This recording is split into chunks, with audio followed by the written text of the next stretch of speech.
राधे राधे गुरुजी। जी। गुरुजी मैं अपने पति जी से बहुत परेशान रहती हूँ। शराब पीते हैं, मारते पीटते हैं। कहाँ है? वो राजस्थान में रहते हैं, दमू जिला मेरा घर है, ससुराल है। तो लाए नहीं उनको यहाँ? गुरुजी वो नहीं आते, वो अपने मन के हैं, क्योंकि मैं उनसे बगैर बताए आई हूँ, क्योंकि मुझे बहुत ज़्यादा परेशान करते थे। मेरे माता पिता कोई नहीं है, मैं सिर्फ उन्हीं की भरोसे हूँ। तो ले आते तो हम उनको समझाते। गुरुजी वो आती ही नहीं है। मैं उनसे अगर बोलूँगी भी और नहीं भी बोलूँगी तो भी वो नहीं आते। मैं अभी उनको कल परसों फ़ोन करके बोली थी तो बोले कि मैं नहीं आऊँगा। तो फिर आपको उन्होंने भेज दिया कि तुम चली जाओ? गुरुजी नहीं, वो मुझे मारे पीटे थे, इसकी वजह से मैं चली आई। और एक बार मैं और आई थी, कम से कम 1 साल हो गया यहाँ पे, तो फिर मैं चली गई। आप नहीं थे तो मैं चली गई थी। तो पति को समझाओ और ले आओ हमारे पास, हम समझाएंगे तरीके से। गुरुजी वो कहीं जाती ही नहीं है, वो सिर्फ पीने में मस्त रहते हैं। फिर क्या किया जाए? फिर आप उनको गुरुजी आप मतलब आशीर्वाद दीजिए कि उनका शराब पीना छोड़ जाए, क्योंकि गुरुजी मेरे 2 बच्चे हैं, एक लड़की एक लड़का। शराब पीना तो देखो आशीर्वाद से छूटता तो हमारा आशीर्वाद है ही है, सब संतों का आशीर्वाद है। सत्संग से छूटेगा ना बेटा शराब। जब सत्संग, जैसे अंधकार को मिटाने के लिए दीपक जलाना पड़ता है, ऐसे ये शराब इत्यादि अंधकार में जो पड़ा हुआ है उसके लिए ज्ञान की रोशनी चाहिए, ज्ञान का दिया चाहिए। क्योंकि गुरुजी मैं गांव में रहती हूँ उनके साथ में, तो भी अच्छा एक काम करो, आप पत्नी हैं, आप अपने पति से इतना प्रेम करो, अर्थात अपने प्रेम में इतना उसको अपनी ओर खींचो कि फिर वो आपके हिसाब से चले। ऐसा नहीं हो सकता। बहुत सारी पत्नियां तो पतियों को उंगलियों पर नचाती हैं। गुरुजी वो हमारा सुनते ही नहीं है। और एक तो ये तो बात कुछ ऐसा करो ना कि वो आपकी सुने। आप पत्नी हैं और उसकी, एक तो उसको स्त्री ना पति को चाहे पुरुष को चाहे तो उंगलियों पर नचाए, तो आप नचाओ। और एक तो गुरुजी वो मतलब छूटेगी शराब। एक तो गुरुजी एक तो हमारा कोई नहीं है, माँ बाप, इसके वजह से वो मौका का फायदा उठाते हैं, मारते पीटते हैं, इसीलिए हमारा सुनते भी नहीं है। चलो भगवान से प्रार्थना करेंगे कि आपकी पति की बुद्धि बढ़िया हो और भगवान कृपा करेंगे। और तो गुरुजी सबसे ज्यादा तो पीते हैं, डेली पीते हैं। एक दिन का नहीं काम है, डेली का काम है। और 2 पैसा बचाते भी नहीं है, जितना कमाते हैं सब पीने में खर्चा कर देते हैं। वही कंपनी में काम करते हैं, राजस्थान में रहते हैं, अभी तो गांव में रहते थे। ले आना। अभी तो हमने जैसा कहा, कोशिश करो कि आप अपने पति को अपने प्रेम में ऐसे मस्त कर लो कि वो आपकी ही बात माने, किसी की ना माने। और या फिर ले आओ हमारे पास, तो हम कोशिश करेंगे। गुरुजी मैं छोटे छोटे 2 बच्चे लेके मैं अपनी बहुत ज़्यादा टेंशन में रहती हूँ। मैं सिर्फ भगवान से यही प्रार्थना करती हूँ कि काश मेरे पति पीना छोड़ दें, बाकी मेरे लिए जो भी करें सब अच्छा होता है। बिल्कुल, हर स्त्री परेशान है जो शराब पीते हैं उनसे। तो शराब तो बहुत गलत है, गंदी है। भगवान से प्रार्थना ही कर सकते हैं, तो जरूर करेंगे आपके लिए। राधे राधे गुरुजी। खुश रहिए। राधे राधे गुरुजी। हाँ हम नेपाल से आए हुए हैं जी। हमको आपका आशीर्वाद चाहिए। खुश रहिए, खुश रहिए। राधे राधे गुरुजी। जी गुरुजी मेरा एक प्रश्न है कि जो ब्रज की जो माटी घर लेके जाना चाहिए कि नहीं लेके जाना चाहिए? प्रणाम करना चाहिए यहीं पे। यहाँ की मिट्टी को यहाँ से बाहर नहीं ले जाना चाहिए। अगर हम अपने घर लेके जाते हैं तो कुछ मतलब अच्छा तो रहता है ना? ब्रज की माटी को ब्रज में ही रहने दिया जाए। प्रसाद के रूप में आप ले जाएं तो फिर बाद में जब आए तो लेके फिर वापस ले आएं, और फिर ऐसा कर लें। ब्रज की माटी को ब्रज में ही रहने दें, यहीं प्रणाम करें। यहाँ की माटी भी, आप ये बताओ कि यहाँ आने के बाद आपको जाने का मन करता है? नहीं गुरुजी। फिर तो जब आपको मन नहीं करता तो यहाँ की माटी को भी यहाँ से बाहर जाने का मन नहीं करता ना। वो यहाँ की माटी भी बड़ी भाग्यशाली है कि वो यहाँ की माटी है, इसलिए उस माटी को, उस रज को यहीं प्रणाम करो। धन्यवाद। राधे राधे गुरुजी। खुश रहो। राधे राधे गुरुजी। जी मैं बिहार से आई हूँ, कुछ देना चाहती हूँ दक्षिणा। अभी मिलेंगे तो आप दे देना। खुश रहो, अभी मिलेंगे। अभी प्रभु जी राधा वल्लभ श्री हरिवंश। श्री हरिवंश। प्रभु जी मैंने 2020 में एक मकान लिया था, उसका कर्जा मैं अभी तक नहीं चुका पाया हूँ, और मेरी दुकान की कमाई भी अच्छी होती है। मुझे ये समझ में नहीं आता मैं किस तरीके से अपना कर्जा मुक्त हूँ। कर्जा मुक्त होना चाहते हैं? हाँ जी। कितना कर्जा है? कर्जा मेरे ऊपर कम से कम 5 लाख का कर्जा है मेरे ऊपर। और कमाते कितना हो? कमाता हूँ मैं कम से कम 50 के आसपास कमा लेता हूँ। 50,000 रुपये हाँ जी। महीना? हाँ जी। तो फिर क्या दिक्कत है? प्रभु जी कि खर्चे इतने समझ में नहीं आता है। तो कहाँ खर्चे करते हो? दुकान मेरी रेंट पे है, मकान है, बच्चे तीनों प्राइवेट स्कूल में पढ़ते हैं, 3 बच्चे हैं, बेटी है 9 साल की, बेटा है भी 9 साल का, एक छोटा बेटा है। खर्चे इतने प्रभु समझ में नहीं आता कि करूँ तो करूँ क्या। भैया और मेहनत करो, प्रॉफिट को और बढ़ाओ और खर्चों को और कम करो, फिर जो पैसा बचेगा फटाफट कर्जा चुकाओ। कर्जा आज महाभारत में एक बार यक्ष ने धर्मराज युधिष्ठिर से पूछा कि सबसे सुखी व्यक्ति कौन है? हाँ जी प्रभु। तो वहां धर्मराज युधिष्ठिर ने कहा कि जिसके सिर पर कोई कर्जा ना हो उसे सुखी मानना चाहिए, और दुखी वो है जिसके सिर पर कर्जा है। इसलिए कर्जीला व्यक्ति दुखी होता है। इसलिए जल्दी से जल्दी प्रॉफिट बढ़ाओ, खर्चे कम करो, और देखो खर्चे लिखना सीखो। आज आपने कहाँ खर्चा किया, किसको कितना दिया, सब लिखो, एक डायरी बनाओ, 2-4 महीने मेंटेन कर लो डायरी, पता चल जाएगा कि फिजूल खर्चे कहाँ हैं। फिजूल खर्चे बंद करो, जो उचित हैं, जो चाहिए वो तो चाहिए। प्रभु खर्चा उतना ही करते हैं जितना जरूरत होता है, उसके बाद कई बार भैया हम लोगों से ऐसे खर्चे होते हैं जो काम के नहीं हैं। वो जब तक डायरी नहीं बनाओगे, सोने के पहले के नज़र नहीं मारोगे, तब तक पता नहीं लगेगा कि फिजूल खर्चा कहाँ हुआ। प्रभु जी मेहनत भी मैं इतनी करता हूँ कि सुबह उठता हूँ 7 बजे से रात के 11 बजे तक काम है। मेरी बुटीक है सेक्टर 16 दिल्ली में। हाँ, ये मेहनत भी इतनी करता हूँ, सुबह 7 बजे से रात में 11 बजे 12 बजे तक काम करता हूँ। कोई बात नहीं, धीरे धीरे 5 लाख का कर्जा चुक जाएगा, परेशान ना होइए। थोड़ा और प्रयास कीजिए, जितना आप कर सके बाकी चुक जाएगा। फिर बचा कितना पाते हैं 50,000 में से? प्रभु जी एक पाई के लिए परेशान हो जाता हूँ कई बार, एक पाई के लिए। मतलब पैसा इधर से आता है और इधर से निकल जाता है, पैसा बचता नहीं है प्रभु। फिर भी बचाना है। गृहस्थ हो ना? हाँ जी। गृहस्थ हो तो गृहस्थ क्या करता है? गृहस्थ को पैसे के 4 भाग करने चाहिए। क्या क्या करना चाहिए? जो हम कमाते हैं, पहला उस कमाई से हमें भविष्य के लिए कुछ पैसा रख देना चाहिए सुरक्षित। जैसे आप 50,000 कमाते हो तो ये थिंकिंग बना लो कि आप 50 नहीं कमाते, आप 30,000 कमाते हो या 40 कमाते हो, 10,000 20,000, इस थिंकिंग से सोचो। यहाँ बहुत लोग ऐसे बैठे हैं जो महीने का 30,000 कमाते हैं, यहाँ बहुत लोग ऐसे बैठे हैं जो महीने का 20,000 कमाते हैं और 20,000 में अपने घर के सारे खर्चे पूरी करते हैं। आप तो फिर भी 50 कमाते हो। जब तक कर्जा नहीं चुक जाए तब तक ये थिंकिंग बनाओ कि हमें 20,000 मिल रहा है महीने का और 30,000, या फिर 30,000 मिल रहा है, 20,000 भूल जाओ और पूरा का पूरा उठा के रखो।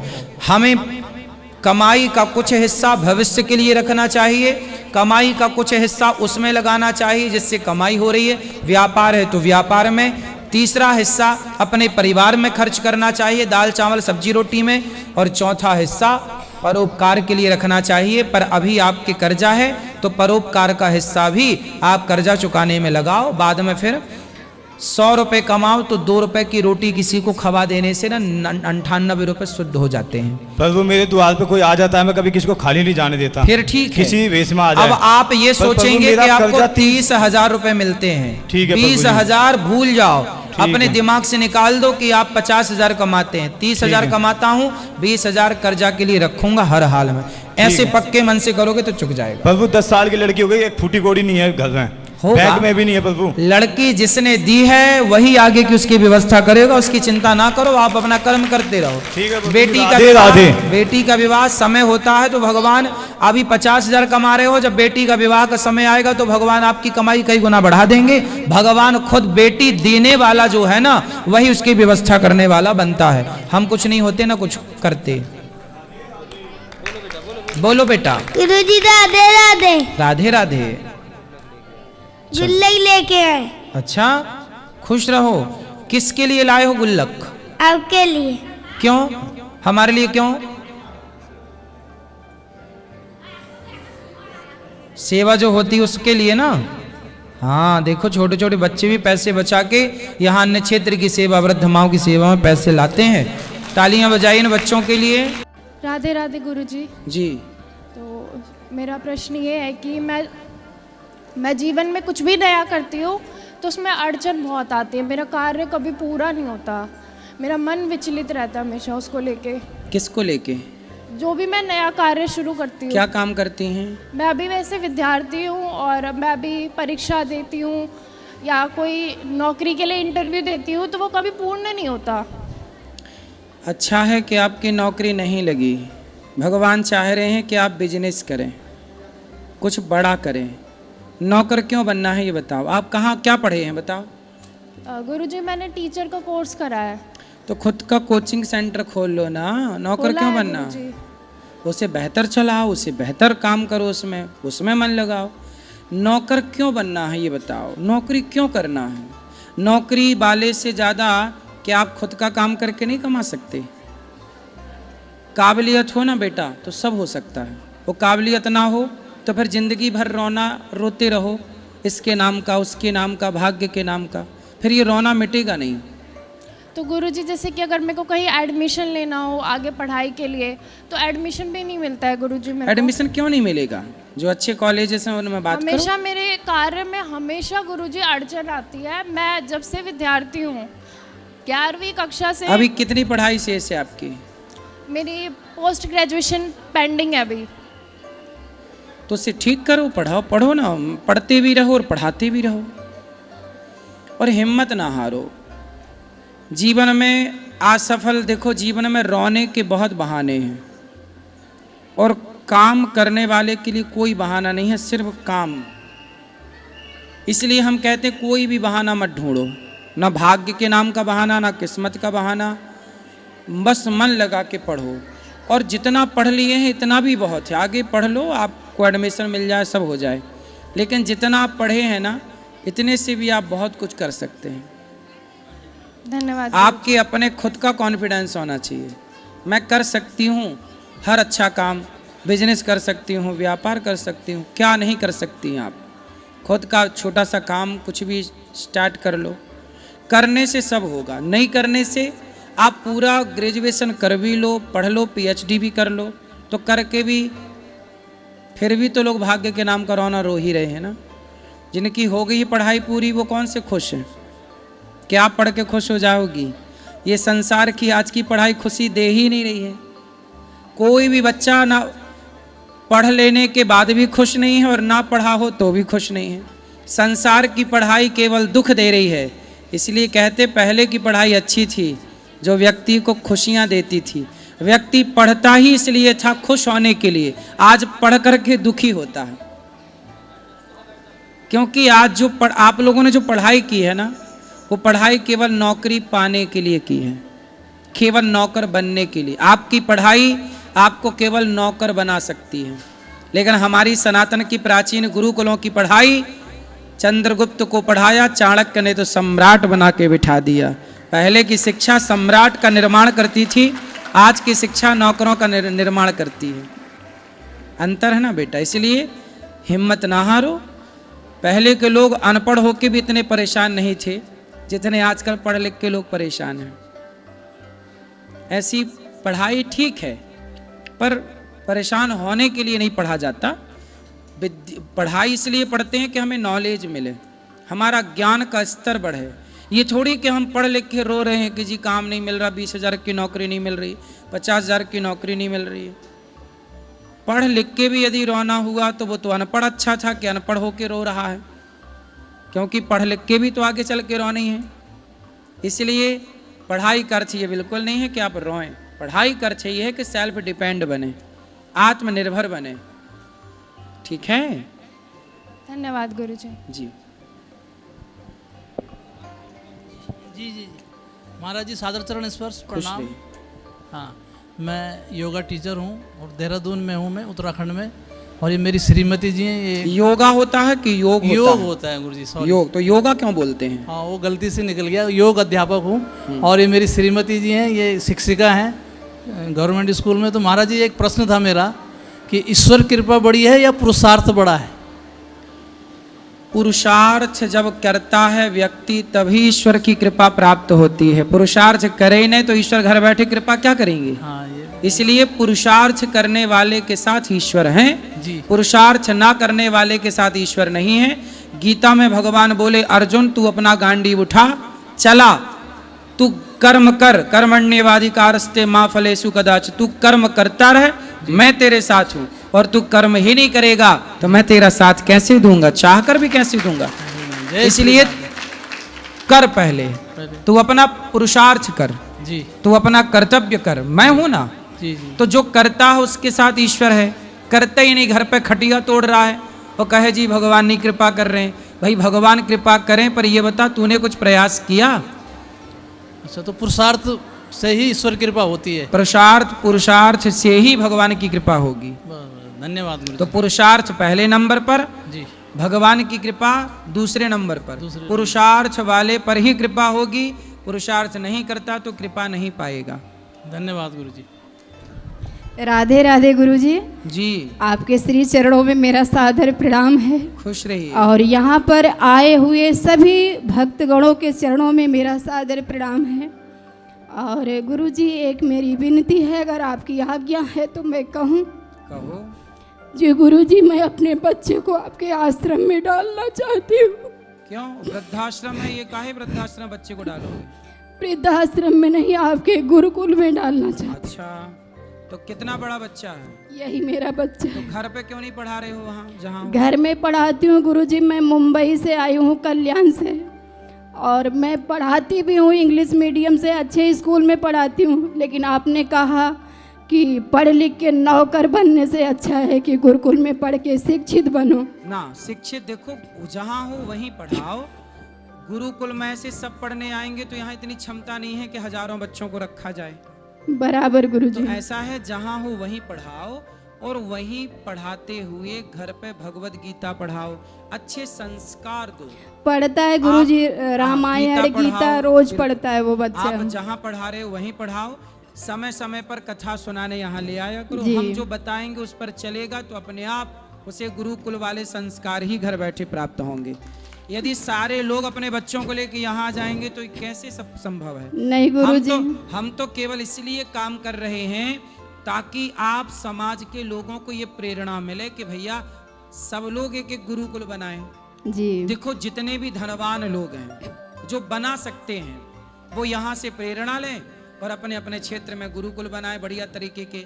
मैं अब एक स्कूल बनाने जाऊंगा आगे, एक विद्यालय कक्षा 1 से लेके 12वीं तक, जहाँ CBSE बोर्ड तो होगा जी, परंतु साथ में शिक्षा के साथ बेहतर संस्कार देने का मैं प्रयास करूंगा। जी। तो मैं एक विद्यालय बनाऊंगा और आप सबका आशीर्वाद रहा तो वो विद्यालय भारत के कोने कोने में भी बनेंगे जी। पर आप सब सहयोग करें, आशीर्वाद दें तो जी। मैं चाहता हूं कि भारत की शिक्षा प्रणाली बदली जाए। सरकार तो देखो जितना बदलना था बदल दी, सरकार के भरोसे होना नहीं है। अब हम और आप सब कर सकते हैं, करें तो हम देखो मैं किसी और के नाम पे रोता नहीं हूं कि जी सरकार नहीं कर रही है। मैं कहता हूं मैं खुद करके दिखाऊं। जी। बदलाव परिवर्तन हम आपसे क्यों कहें कि आप बदलाव करो, क्यों ना हम स्वयं बदलाव की शुरुआत करें खुद से जी, अपने से। जब हम अपने को हम एक विद्यालय बनाने का मन रख रहे हैं कक्षा 1 से 12वीं तक, बहुत जल्दी बनेगा। आपके बच्चे जहाँ हैं, आप माँ हो और आप वृंदावन आई हो, सत्संग करती हो, मेरा विश्वास है कि यदि आपके बच्चे केवल कथाएं सुनते हैं, गर्मी की छुट्टी में 7 दिन 14 दिन के लिए आ जाया करो, कथा सुना करो, और जब समय मिल जाए तो घर बैठे टीवी पे भागवत की कथा दास अनिरुद्ध जो कहता है सुनवाया करो। आपके बच्चे घर बैठे भागवत सुनेंगे तो संस्कारी हो जाएंगे। लेकिन गुरुजी मैं आप सबके बच्चों को एक कोशिश तो मेरी है शिक्षा को बदलाव की, पर वो टाइम लगेगा पर होगा जरूर गुरुजी। लेकिन इच्छा है मेरी कि आप ले लीजिए अपने चरणों में। 10-20 माँ बाप रोज आते हैं, हाथ जोड़ के सबको निवेदन करके घर भेजना पड़ता है, संभव ही नहीं है ना। जो देखो 150 बच्चे यहाँ रह रहे हैं, अब जितनी कैपेसिटी है उतने हैं, अब बच्चों को रखना मतलब बहुत जिम्मेदारी है। तो गुरुजी कब आपका स्कूल खुलेगा, ये जो आप बोल रहे हैं? जल्दी मैं प्रयासरत हूँ, आगे हर इच्छा पर होगा जरूर। एक दिन में नहीं होगा पर एक दिन जरूर होगा। तो उसमें एडमिशन कैसे मिलेगा? उस समय जब स्कूल खुल जाएगा आपके आसपास ही तो अपने आप एडमिशन होगा वहाँ। जी हम तो मुंबई रहते हैं। मुंबई में भी खुलेगा, इसमें क्या है? नहीं गुरुजी, हम वृंदावन में डालना चाहते। मुंबई में तो पढ़ा ही रहे हैं जितना भगवान ने अपने को दिया है। चिंता ना करना, वहीं पढ़ेगा, बढ़िया पढ़ेगा। आप जहाँ वहीं पढ़ाओ, बस जोड़े रहो। पतंग आकाश में है पर धागे से जुड़ी रहती है। जी राधे धागे राधे। से जुड़ी रहेगी तो वो खतरे में नहीं है, धागे से टूटेगी तो खतरे में चली जाएगी। गुरुजी जब अपना धाम आशीर्वाद से दीजिए सत्संग से बस। टूट जाएंगे बच्चे, अपने को अलग कर लेंगे तो खतरा है। जी गुरुजी जुड़े रहेंगे अपना तो खतरा आशीर्वाद है। दे दीजिए। आशीर्वाद।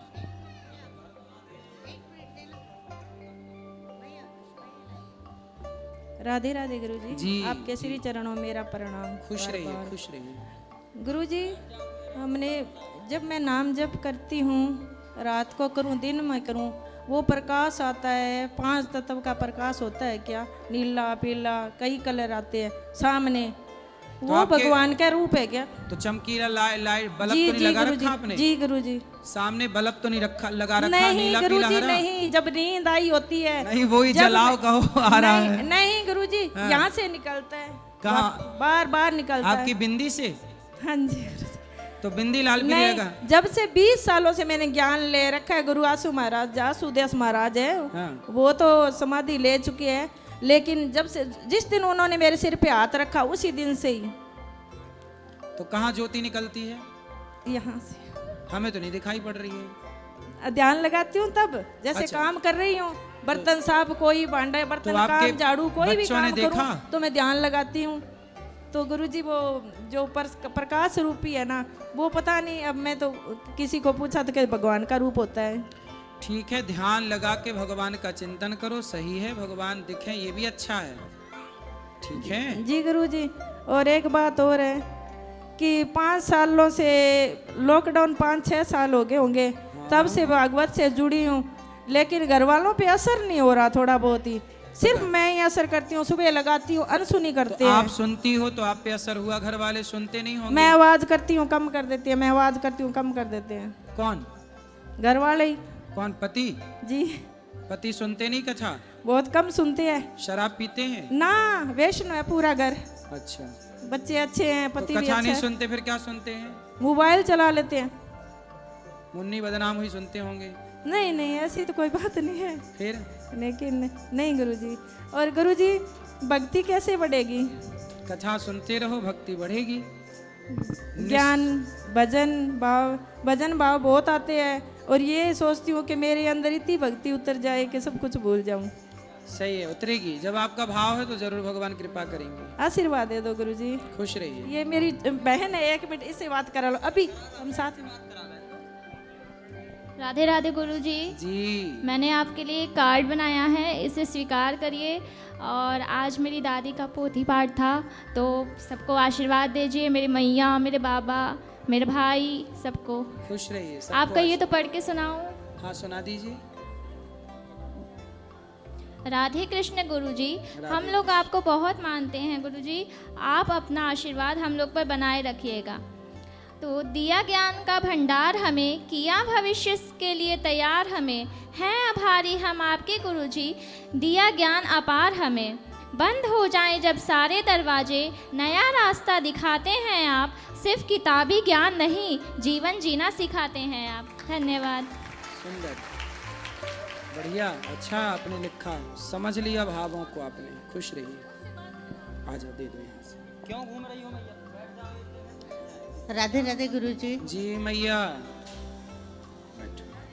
राधे राधे गुरुजी। हाँ मेरी मैया, राधे राधे। मैंने अपनी जो जी गुरुजी, मैंने जो कुछ पूछना था वो आपसे ऊपर बात हो चुकी है, लेकिन जो नंबर डिस्प्ले हो रहे हैं उन्होंने मुझे ऊपर बताया था कि आचार्य जी से संपर्क करिए, लेकिन वो अभी 3 दिन बाद आएंगे और हमको राजस्थान जाना है। क्या कोई ऐसा कांटेक्ट नंबर मिल सकता है जिससे मैं, आपने जैसे कहा कि वही लोग आपसे कांटेक्ट कर लेंगे, लेकिन उनका प्रॉपर अगर कांटेक्ट नंबर मिल पाएगा तभी हम उनसे कांटेक्ट में रहेंगे ना, वरना तो पता ही नहीं पड़ेगा कि हम किससे कांटेक्ट में रहना है।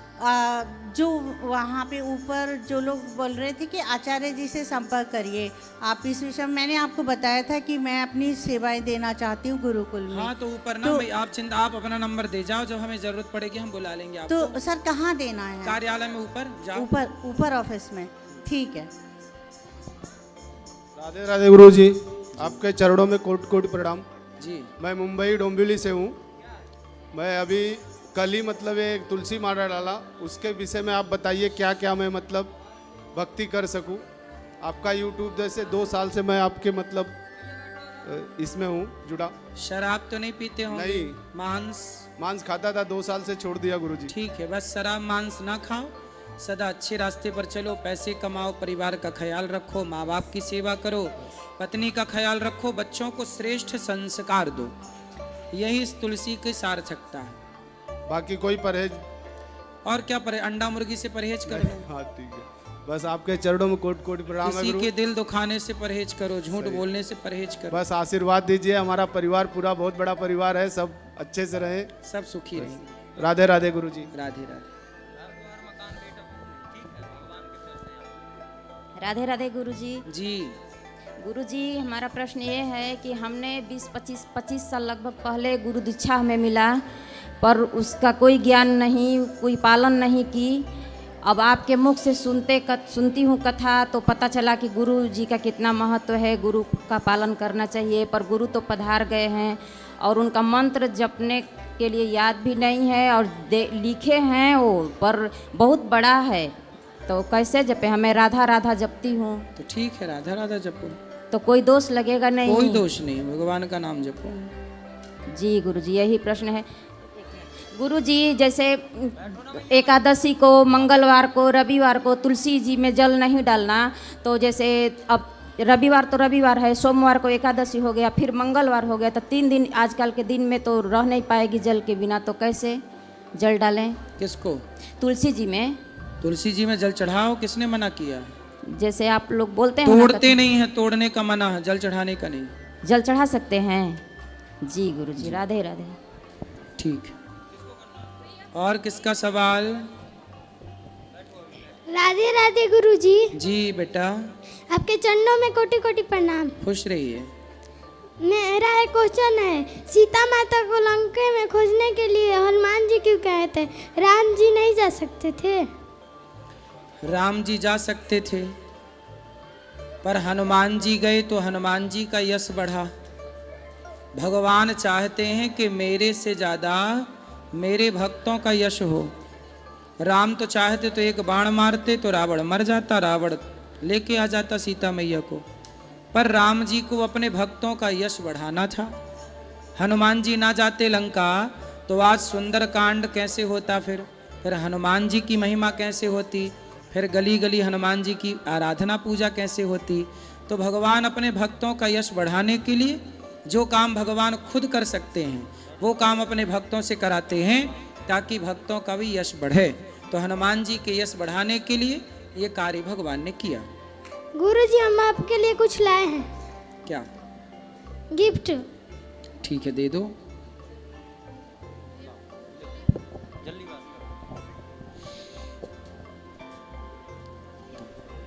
क्या है इसमें बेटा? है मिठाई? आपने खाई मिठाई? अच्छा। राधे राधे गुरुजी। जी गुरुजी, मुझे एक क्वेश्चन करना था, जैसे कि मतलब मुझे नहीं पता कि आप इस क्वेश्चन का मुझे आंसर सही दे पाएंगे या नहीं। लो यहाँ बेटा, लो ये मिठाई वाली बहन, लो ये सबको बांट दो। लो ये हमने ले लिया, ये सबको बांटो, सब जितने भक्त बैठ सबको बांट दो। लो आप भी खा लेना, माँ को भी देना, पिता को भी देना। गुरुजी ध्यान दीजिए। हाँ ध्यान दे रहे हैं, आप बोलो, ध्यान है पूरा, बताओ। गुरुजी, एक्चुअली ना मेरी फैमिली में थोड़ा सा काफ़ी सालों से ना ऐसा हो रहा है कि पहले मेरे भैया ख़त्म हो गए, उसके बाद अभी प्रेजेंट टाइम पे मेरी मम्मी ख़त्म हो गई। मतलब एक चीज़ नहीं समझ में आता है, अगर भगवान है तो मतलब इस तरीके से क्यों कि मतलब मेरे ही फैमिली में मेरे 2 ब्रदर थे, मेरी 2 मम्मी थी, मतलब मेरी मम्मी थी, मेरे 2 ब्रदर थे, एक ही मम्मी थी। तो पहले मेरे भैया ख़त्म हुए आज से 15 साल पहले, ठीक है।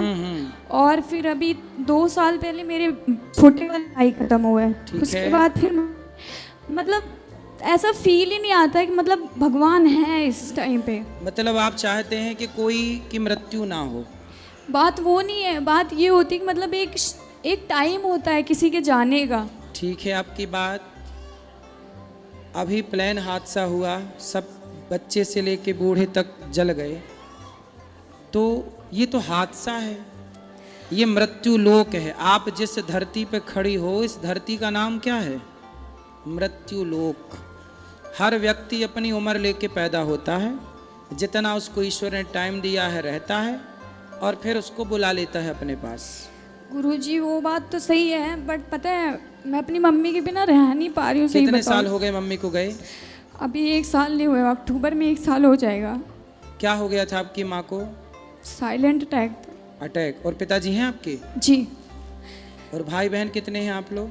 हम पहले तो 2 भाई थे, 3 बहनें हैं। अभी प्रेजेंट टाइम पे 3 बहनें हैं बस, और पापा। 2 भाई कहाँ गए? एक्सपायर हो गए दोनों भाई। उनको क्या हो गया? बड़े वाले भैया को करंट लगी थी, छोटे वाले भैया की किडनी फेल थी। सही है, दुख का पहाड़ है ये। माँ भी चली गई, भाई भी चला गया। पिता क्या करते हैं? कुछ नहीं, अभी करीब 1 साल पहले उनका भी एक्सीडेंट हुआ था, तो उस टाइम पे उनको थोड़ा सा मेजर था, तो इसकी वजह से उनके पैर में दिक्कत है, तो चल नहीं पाते। पहले उनका बिजनेस था, अभी नहीं है।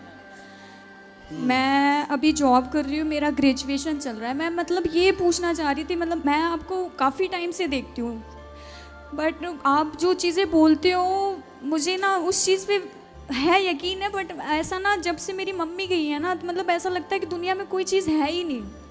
ठीक है, आप ये मान लो कुछ नहीं है, तो ये मान के भी क्या पाओगी? कुछ नहीं पाएंगे, बस एक क्वेश्चन था मन में, ये चीज़ चल रही थी। क्या क्वेश्चन है कि ईश्वर है कि नहीं? नहीं, ये तो है कि नहीं वाला क्वेश्चन है ही नहीं। मेरा तो ये क्लियर है कि नहीं है, क्योंकि आप इस चीज़ को मान लीजिए, एक ही फैमिली, इतनी बड़ी दुनिया में एक ही फैमिली के ऊपर इतनी सारी चीज़ें। क्यों? अभी जो प्लेन हादसा हुआ उस समय तो उसके माता पिता 2 बच्चे थे, चारों एक्सपायर हो गए। तो ये केवल आपकी फैमिली के साथ ऐसा हुआ? आज ही सूचना मिली कि एक बस खाई में गिर गई, उसमें 10 लोगों की मृत्यु हो गई। परिवार तो रहा ही होगा उसमें। बेटा ये मृत्यु लोक है, मैं भी एक दिन मरूंगा, आप भी एक दिन मरेंगे, सबको मरना है। जब केदारनाथ में 2012 मैं केदारनाथ में 2013 में जब केदारनाथ में आया, वहाँ पे पानी इत्यादि का, तो बहुत लोग मारे गए थे, आपदा थी वो। अभी यूक्रेन युद्ध चल रहा है, रसिया यूक्रेन का, कितने लोग यूक्रेन में मारे गए, परिवार के परिवार घर के ऊपर मिसाइलें गिर गई। पाकिस्तान में और हिंदुस्तान का भी युद्ध हुआ, कितने लोग मारे गए। तो भाई ये मृत्यु लोक है। बेटा मैं आपके दुख से सहमत हूँ कि दुख बहुत बड़ा है, लेकिन आप अपने दुख को लेकर यह सोचें कि नहीं ईश्वर तो है ही नहीं। चलो आप मान लो कि ईश्वर नहीं है, तो ईश्वर नहीं है ये मान के आपको क्या प्राप्त होना है, और ईश्वर है ये मान के नुकसान क्या है? चलो आप सारी जिंदगी यही मानो कि ईश्वर नहीं है। ईश्वर नहीं होता तो ये बताओ कि आपकी माँ फिर चली कहाँ गई? कहाँ चली गई? मर के आदमी जाता कहाँ है? बताओ फिर, उत्तर दो, कहाँ जाता है मर के? तुम्हारी माँ कहाँ चली गई? लोग कहते हैं कि मतलब जिस टाइम पे उनका हुआ था, तो ये चीज़ मतलब बोलते थे कि वो उनको स्वर्ग मिल गया, अब उनको इस योनि में जन्म नहीं मिलेगा। ये बताओ मरने के बाद आदमी कहाँ जाता है? आप अपने दिमाग से बताओ, कहाँ जाता है मरने के बाद? जहाँ तक अभी तक मैंने सुना है यही कहा जाता है कि मतलब कि भगवान के पास चले गए। अब तो ऐसा। और आपकी माँ आई कहाँ से थी? वहीं से। कहाँ से? भगवान के पास। तो जहाँ से आई थी वहाँ चली गई। अब आप ये कह रही हो कि भगवान के घर से आई थी, भगवान के घर चली गई, और आप ये भी कह रही हो कि मैं ईश्वर को नहीं मानती। वो देखिए ये बात नहीं है कि मतलब भगवान के यहाँ चली गई, भगवान के यहाँ, मतलब मेरा मानना ये है, लोग ये, मैंने यही चीज़ बोली कि लोग ये कहते हैं कि मतलब कि वो भगवान के पास चली गई, भगवान के यहाँ से ही आई थी, बट एक ये चीज़ है ना कि बिलीव नहीं है आपके, मुझे नहीं है। आपके बिलीव करने ना करने से क्या होगा? क्या उल्लू को सूर्य नजर आता है? नहीं। तो क्या ये मान लिया जाए कि सूर्य नहीं है क्योंकि उल्लू को दिखाई नहीं पड़ता? जैसे उल्लू को सूर्य नजर नहीं आता पर सूर्य तो है, इसी तरह अज्ञानवश कोई ईश्वर को नहीं देख पाता, वो उसके अज्ञान का दोष है? ईश्वर तो है, आप मानो ना मानो सत्य तो है बेटा, आप स्वीकार करो या मत करो, ये सत्य है। हम मृत्यु लोक में बैठे हैं, हमें मरना पड़ेगा। आपकी माँ चली गई, भाई चले गए, ये बहुत बड़ा दुख है। हम आपके दुख में आपके साथ हैं, लेकिन आप कहो कि अब मैं ईश्वर को नहीं मानती। माँ जिंदा थी तब आप ईश्वर को मानती थी, भाई जिंदा था तब आप ईश्वर को मानती थी, अब ये चले गए तो आप ईश्वर को नहीं मानती। इसका मतलब तो ये हो गया कि आप ईश्वर की परिभाषा अपने हिसाब से तय करेंगी कि जब तक ईश्वर सब बेहतर रखेंगे तो हम ईश्वर को मान लेंगे, जब ईश्वर बेहतर नहीं रखेंगे तो हम ईश्वर को नहीं मानेंगे। ये तो परिभाषा आपने अपने हिसाब से मैनेज कर ली, जबकि परिभाषाएं हमारे हिसाब से नहीं होती। जो है वो है, आप उसे स्वीकार करो या मत करो। सुदामा इतने गरीब थे, नरसिंह मेहता का जवान बेटा मर गया, नरसिंह मेहता जी का जवान बेटा मर गया। लोगों ने कहा भाई रो लो, तुम्हारा बेटा मर गया। नरसिंह जी बोले क्यों रो ले भैया, कहाँ से आया था? बोले ईश्वर के घर। कहाँ चला गया? ईश्वर के घर। जब उसकी संपत्ति उसके पास चली गई तो मेरा तो था ही नहीं। मीराबाई के पति मर गए, लोगों ने कहा मीराबाई थोड़ा रो लो। मीरा बोली क्यों रो लें? बोले आपके पति मर गए। मीराबाई बोली मैंने जिसको अपना पति बनाया है वो कभी मर ही नहीं सकता, और जो मर गया वो मेरा कुछ था ही नहीं। भाई ये बताओ, हमने बेटा रिश्ते हमने बना लिया, ये हमारी माँ है, ये हमारा बाप है, ये हमारा बेटा, यही तो रिश्ते होते हैं। हम इन रिश्तों में इतने जकड़ जाते हैं कि हमें लगता है ये मेरी माँ के बिना मैं नहीं रह सकती, मैं पति के बिना नहीं रह सकती, मैं पुत्र के बिना। ये मोह है, आपने ही जबरदस्ती पकड़ रखा था।